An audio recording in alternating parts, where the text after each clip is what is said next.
Inflation. Why is inflation high right now? Well, there's several components to inflation. Inflation, for purposes of this discussion, simply means increases in prices. Prices are going up. Prices are going up. And it's pretty much was caused, not like it was in the 70s by an overheated economy. This was caused by the disruption of the economy brought on by the quarantine.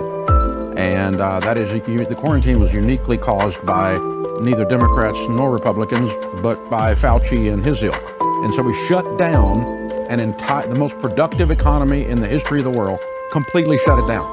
And so you created shortages. Anytime there's shortages, prices go up.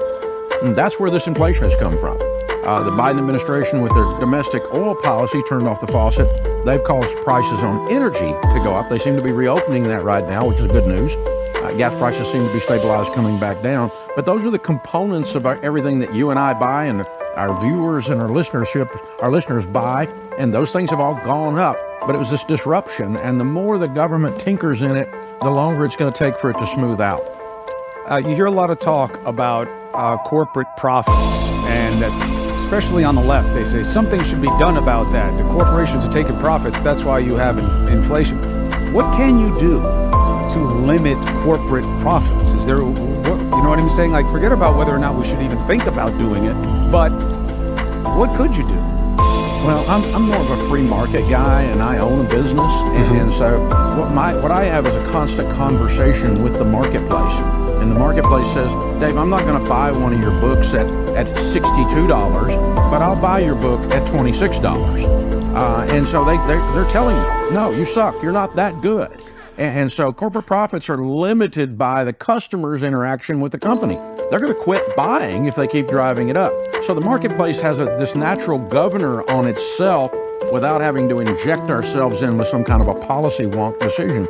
The customer's going to tell you, no, I'm not going to overpay for this. That's silly. Here's the thing, though. What we're really seeing is corporate profits aren't up that much. A few of them in some sectors are, but if corporate profits were going up, the stock prices would be going up to reflect the increased profits. And we're not seeing stock prices go up. We're not seeing the stock market booming off the back of the consumer. It's just not happening. Now, there's pockets and some of this gyration in the marketplace with these shortages and then oversupply and then undersupply, all this kind of junk. That's causing some excess profits here or there, but it's not a philosophical problem. The market will correct it if you give it time. We also, but when you see diesel prices go up to deliver the goods and services to go on the shelf, you see the cost of labor go up. I mean, you used to get somebody for $10 to put something on the shelf. Now they're $20, $25 to get somebody to put something on the shelf. That's okay, but that's all goes into the price of the item on the shelf then. Mm-hmm. And of course, the stock market is also organized gambling, right? So they're going off the book value of companies and the balance sheets of companies, but they're also betting, and they're making bets that sometimes go with the information, sometimes go against it. Gas prices, who controls gas prices?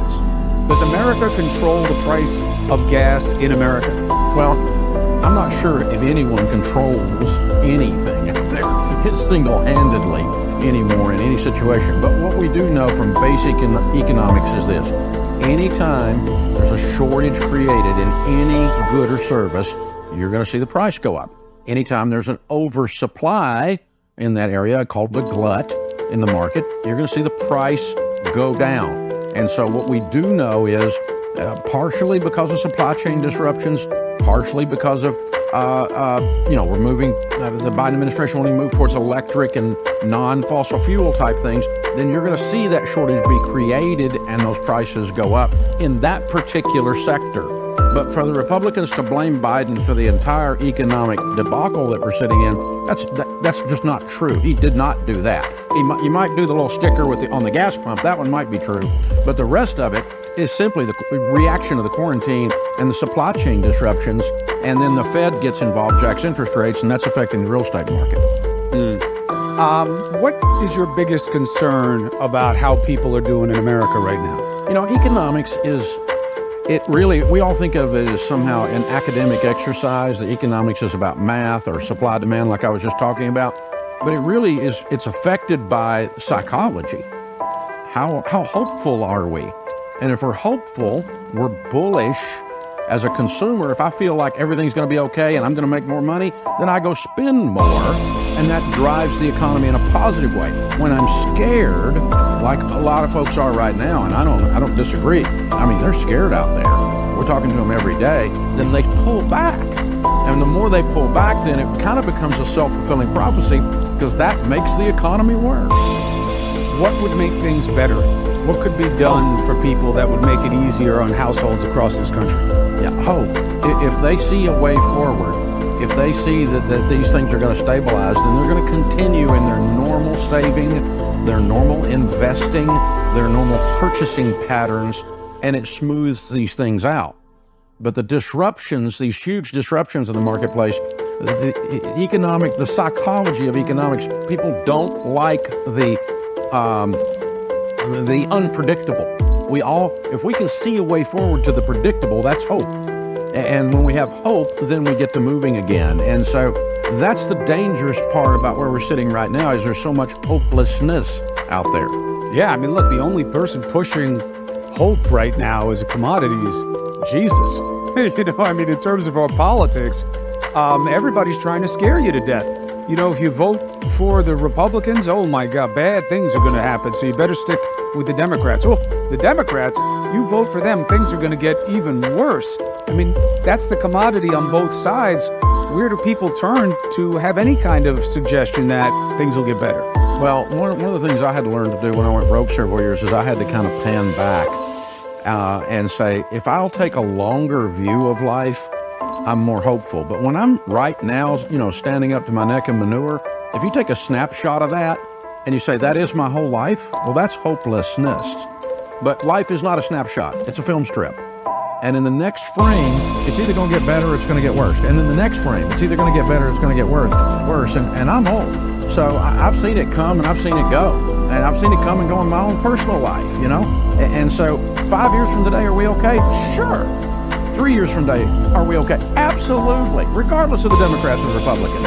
If you'll take care of what happens in your house and have a little bit longer perspective than just panicking based on the headlines right now about the economy, then you're going to do better with your finances. Because when we're scared, we don't make good decisions. You say, you have a good expression that it's a roller coaster. And anybody who tries to get off the roller coaster in the middle of the ride is going to go in one direction and straight down. When someone says to you, look, I can't save. I can't. I don't make enough money to save. I can't do it. What's the suggestion? That might be possible today. I mean, when you fill up your grocery cart and you fill up your car, you have a dadgum heart attack. For a moment in this snapshot today, you might not be able to.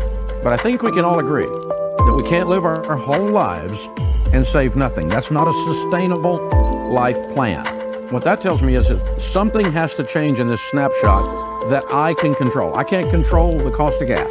I can't control the cost of meat going or eggs going in my basket. What I can control is how much if I take an extra job. What I can control is if I cut the budget on a bunch of subscriptions and stuff I don't have to have. What I can control is maybe we don't go on that vacation we were planning right now. What I can control is the controllables, and if I'll control those, I create margin, then create a sustainable situation. And then as I get more prosperous again, I can add some of those more luxury items that aren't necessities back into my basket. And Sharon, my wife and I have had to do that over the years, and most people have that don't serve in Congress.